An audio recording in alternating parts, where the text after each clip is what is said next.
The museum, to me, this is an opportunity for me to live out something that actually has been a lifetime passion. The Bigfoot mystery may hold a key that can open up our minds to the potential to solve a whole bunch of mysteries. My name is Michael Rugg, and this is the Bigfoot Discovery Museum. This was formulated about 5 years ago. So I had this property here, and I had a collection of materials I'd been hoarding since I was a child, and I decided to go ahead and do what had been a fantasy, and I always considered it kind of a joke, but I always thought that one day I would have a Bigfoot museum. So I decided to do it. And I happened to read in a little chat room on Yahoo somewhere that this woman had Bigfoot things that she needed to get rid of.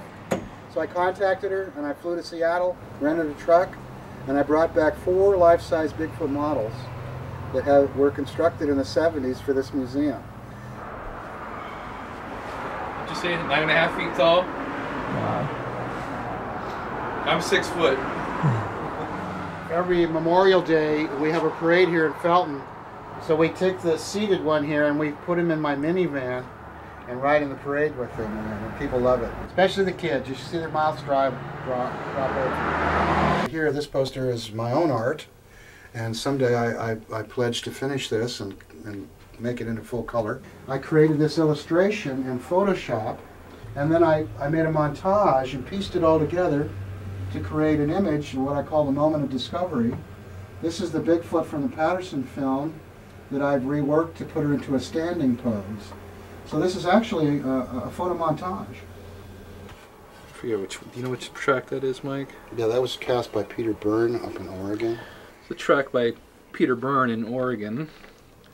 Yeah, I'll tell you what. I'm under such extreme financial duress. Yeah, I know you got to do your thing, but I can't take on any kind of an expense that I don't already have. Yeah, well, my house is in foreclosure, so if they end up selling it out from under me, then I won't have the burden of that. I might actually be able to afford your ad, so try me back in the future.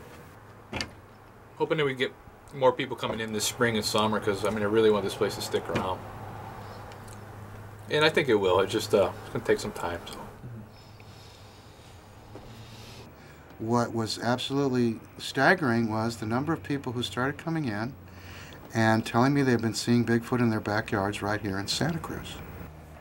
We have people come in the museum on the average of 1.5 persons per week who have had a Bigfoot experience, or at least think they have. So finally we decided, well, we got to go out there and check this out.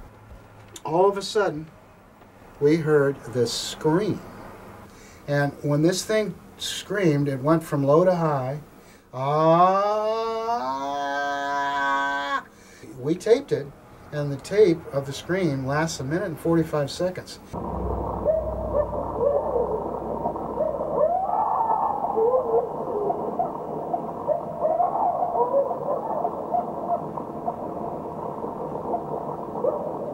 And all 4 of us just stood there with our mouths hanging open. Ralph, our head field guy, had his camcorder on. 3 or 4 weeks ago, Ralph sat down for the first time and really watched the video. And luckily, he just happened to spot some motion. It'll go black, and when it goes black, now watch, and you'll see the figure step out. Go between the trees. Here we go again. There's the figure. Now, we don't know what that was. There was nobody else there at the time that we were aware of, so if this was a person, this person was hiding from us and creeping around.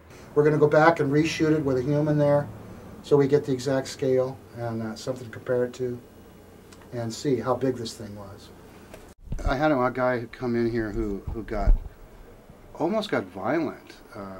He was so convinced that this was all a joke, and the more facts I threw his way, the more agitated he became. So you see, some people, they're operating on a belief system that causes them to act out. I don't know how to explain it. Yeah. We've had rocks thrown at the building in the past. A few weeks ago, they threw a rock. It hit one of our carved bears in the front, broke its paw off, knocked the bear against the building, took a chip off the paint off the front of the building, and we found the rocks there. I have a whole stack of them that are gathering outside.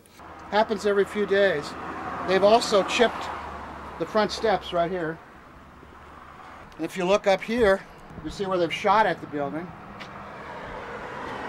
The place was covered in toilet paper, and there were tampons with dripping ketchup clinging to the building. Trying to save my home from foreclosure, and I got to deal with people throwing rocks. Wow, look at that, man. Holy crap. He must have been...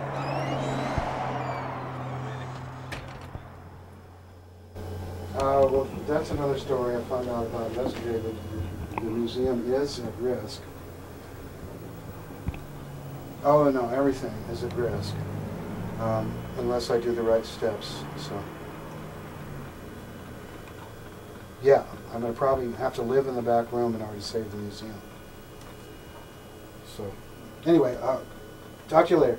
Bye. See, this is an example of the plight of the Bigfoot guy. We charge no admission fee. Very few people are dropping a dollar bill into our donation box. And that's it. That's our sole source of income. So, blip. That's my typical day now. That's why my house is in foreclosure. And so forth. But it's all right. Put my money where my mouth is. I'll stand behind it. And the house may go, but they'll have to take me away in chains if they try to take my Bigfoot Museum away. I'm not going to let it go.